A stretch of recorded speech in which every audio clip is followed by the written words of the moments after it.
ಆ ಚಿಕಿತ್ಸಕ ಬುದ್ಧಿ ಇದ್ದಿದ್ರೆ ಇದೊಂದಿಷ್ಟು ದೊಡ್ಡ ಮೂವ್ಮೆಂಟ್ ಆಗ್ತಾ ಇರಲಿಲ್ಲ. ವಿರೋಧಿಸುವವರಿಗೆ ಮೊದಲನೇ ಪ್ರಶ್ನೆ. ಎಸ್ ಸರ್, ನಮಸ್ತೆ. ಸುಮನ್ ಅಂತ ಚಿಕ್ಕಮಗಳೂರಿಂದ. ಸರ್, ನಾನು ವಿರೋಧ ಅಂತ ಹೇಳ್ತಾ ಇಲ್ಲ. ನಿಮ್ಮ ನೀವೊಂದು ಮಾತಾಡ್ತಾ ಹೇಳಿದ್ರಿ ಏನಂತ ಹೇಳಿದ್ರೆ, ಯಾವುದೇ ಒಂದು ರಾಷ್ಟ್ರ ಅಥವಾ ಯಾವುದೇ ಒಂದು ಸಮಾಜ ಅಥವಾ ಯಾವುದೇ ದೇವಸ್ಥಾನ, ಯಾವುದೇ ಒಂದು ಸಾಮಾಜಿಕ ವ್ಯವಸ್ಥೆ ಬಡತನವಾಗಿದ್ದರೆ ಅದು ವೀರೇಂದ್ರ ಹೆಗಡೆ ಅವ್ರ ಕೈಗೆ ವಹಿಸ್ಕೊಂಡ್ರೆ ಅದು ಬಡತನದಿಂದ ಮುಕ್ತವಾಗ್ತದೆ, ಅಥವಾ ಒಂದು ದೇವಸ್ಥಾನ ತುಂಬ ಜೀರ್ಣೋದ್ಧಾರ ಆಗ್ತದೆ ಅಂತ. ಕರ್ನಾಟಕದಲ್ಲಿ ನಿರುದ್ಯೋಗ ಇದೆ, ಬಡತನ ಇದೆ, ವಿವಿಧ ಸಮಸ್ಯೆಗಳಿದೆ.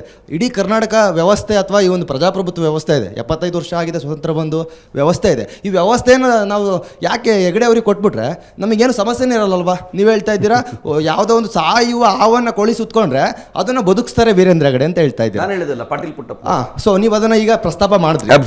ಸೊ ಹಾಗಾದರೆ ಕರ್ನಾಟಕ GDP ಎಲ್ಲ ವ್ಯವಸ್ಥೆ, ಆರ್ಥಿಕ, ಸಾಮಾಜಿಕ, ಶೈಕ್ಷಣಿಕ, ವೈದ್ಯಕೀಯ ಎಲ್ಲ ಕ್ಷೇತ್ರದಲ್ಲೂ ನಾವು ಸಮಸ್ಯೆಗಳನ್ನು ಓಡ್ತಾರೆ. ಏನು ಹೇಳೋದೇನಂದ್ರೆ ವೀರೇಂದ್ರ ಹೆಗಡೆ ಅವ್ರನ್ನ CM ಮಾಡಿಬಿಡಿ, ಎಲ್ಲ ಸರಿ ಹೋಗ್ಬಿಡುತ್ತೆ. ಅಲ್ಲ, CM ಅಲ್ಲ ಸರ್ ಹೇಳ್ತಾ ಇದ್ದಾರೆ. ಅದೊಂದು ಖಾಸಗಿ ಸಂಸ್ಥೆ ಇಡೀ ಕರ್ನಾಟಕ ರಾಜ್ಯದ ವ್ಯವಸ್ಥೆಯನ್ನು ಹೆಗಡೆ ಅವರಿಗೆ ಕೊಟ್ಬಿಡೋಣ, ಒಂದು 5 ವರ್ಷ ಆಡಳಿತ ಮಾಡಲಿ. ಹಾಗಾದ್ರೆ ನಾವು ಎಲ್ಲದರಿಂದ ಈ ಒಂದು ಎಲ್ಲ ಸಮಸ್ಯೆಗಳಿಂದ ಮುಕ್ತರಾಗ್ತೀವ? ನೋಡಪ್ಪ, ಸಮಸ್ಯೆಗಳಿಂದ ಮುಕ್ತರಾಗೋದು ಅಂದರೆ ಮ್ಯಾಜಿಕ್ ವ್ಯಾಂಡ್ ಅಲ್ಲ. ತನ್ನ ಕೈಯಲ್ಲಿರುವಂಥ ರಿಸೋರ್ಸಸ್ಸನ್ನು ಬಳಸ್ಕೊಂಡು ಅದನ್ನು ಮ್ಯಾಕ್ಸಿಮಮ್ ಯುಟಿಲೈಸೇಷನ್ ಹೆಂಗೆ ಮಾಡ್ಬೋದು ಅನ್ನೋದಿದೆಯಲ್ಲ, ಅದು ಸಮಸ್ಯೆಗಳಿಂದ ಮುಕ್ತಗೊಳಿಸುವಂಥ ಪರಿಹಾರ. ಏನಾದರೂ ಒಂದು ಪ್ರಾಬ್ಲಮ್ ತೆಗೆದುಕೊಂಡು ಹೋದರೆ ಆ ಪ್ರಾಬ್ಲಮಿಗೆ ಏನು ಮಾಡ್ಬೋದು ಅಂತ ಸೊಲ್ಯೂಷನ್ ಹುಡುಕೋದು ಒಂದು ಪ್ರಯತ್ನ. ಉದಾಹರಣೆಗೆ ಎನ್ ಇಂಟ್ರೆಸ್ಟಿಂಗ್ ಸ್ಟೋರಿ. ನಾನು SDM ಧಾರವಾಡದಲ್ಲಿ, ನೀವು ಬೇಕಿದ್ರೆ ಇಂಟರ್ವ್ಯೂ ಮಾಡ್ಬೋದು ಅಲ್ಲಿನ ಡೀನ್ಗಳನ್ನು. ಸೀಳು ತುಟಿಯ ಒಂದು ಮಗು ವೀರೇಂದ್ರ ಹೆಗಡೆ ಹತ್ರ ಬರುತ್ತೆ. ಸೀಳು ತುಟಿ ಗೊತ್ತಲ್ಲ ನಿಮಗೆ? ಬಂದಾಗ ಆ ಮಗು ಹುಟ್ಟುವಾಗಲೇ ಶುರುವಾಗ್ಬಿಟ್ಟಿರುತ್ತೆ ನಗು. ಅದು ಯಾವಾಗಲೂ ನಗ್ಲಿಕ್ಕೆ ಆಗೋದಿಲ್ಲ. ಒಂದ್ಸಲ ಅವ್ರು ತಮ್ಮ ಡೀನನ್ನು ಕರೆದು ಕೇಳ್ತಾರೆ, ಸೀಳು ತುಟಿಗೆ ಏನು ಮಾಡ್ಲಿಕ್ಕೆ ಆಗದೇ ಇಲ್ವಾ? ಆ ಮಗುವಿನ ಲೈಫ್ ಲಾಂಗ್ ನಗು ಇಲ್ವಾ? ಹಂಗೆ ಹೇಳಿದ ತಕ್ಷಣ ಅವ್ರು ಹೇಳ್ತಾರೆ, ಮಾಡ್ಬೋದು ಸರ್, ಪ್ಲಾಸ್ಟಿಕ್ ಸರ್ಜರಿ ಮಾಡ್ಬೋದು ಅಂತ. ಎಷ್ಟು ಖರ್ಚಾಗುತ್ತೆ? 30,000 ರೂಪಾಯಿ.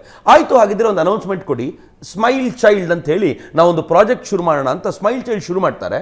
ಯಾರ್ಯಾರಿಗೆ ಸೀಳು ತುಟಿ ಇದೆಯೋ ಅವ್ರನ್ನ ಕರ್ಕೊಂಡು ಬರ್ತಾರೆ. ಕರ್ಕೊಂಡು ಬಂದು ಸೀಳು ತುಟಿ ಇರುವಂಥ ಮಕ್ಕಳ ಅದಕ್ಕೆ ಪ್ಲಾಸ್ಟಿಕ್ ಸರ್ಜರಿ ಮಾಡಿ ಕಳಿಸ್ಕೊಡ್ತಾರೆ. ಎಷ್ಟು ಆಪರೇಷನ್ಸ್ ಆಗಿದೆ? 30,000 ರೀ.